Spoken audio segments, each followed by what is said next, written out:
You look at any screenshot of Brink, you know it's Brink. It can't be mistaken for anything else.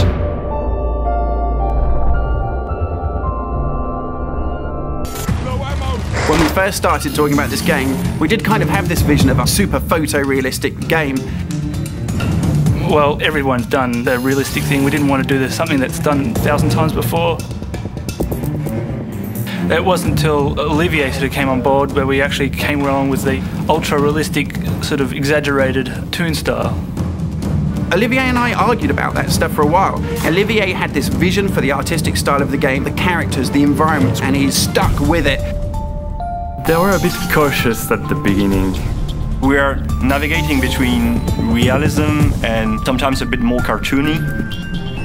Any sort of detail would be oversized.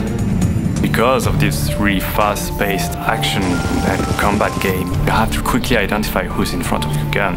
So having this kind of exaggerated style makes things easier for everybody. Yes. The facial animation, that's something that is quite difficult to achieve. If you remove just a little bit of expression on an eyebrow, you have a very different result. So for the animations, we've been using a type of motion capture, but where you capture at the same time the voice of the actor, the body motion, and the facial expression of the actor. So that was our approach, to come up with something a bit different, not just realistic. The environment is just absolutely kick-ass. For the Founders Tower, we used a clean white architecture style. And the aesthetic for the airport was inspired by Santiago Calatrava to keep it sort of sterile and clean.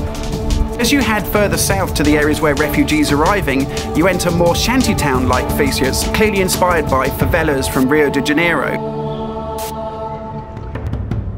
Everything is working now. It looks great, so yeah, I'm proud of what we've been doing. It's awash with colors. It's awash with vibrancy. It's a lived-in world that you can just, reach into the screen and feel like you understand it, like you're living there yourself. It's absolutely perfect. In fact, right now, Olivier has a huge piece of paper on the back of his screen. We proved that the style was working. Color is back in shooter games.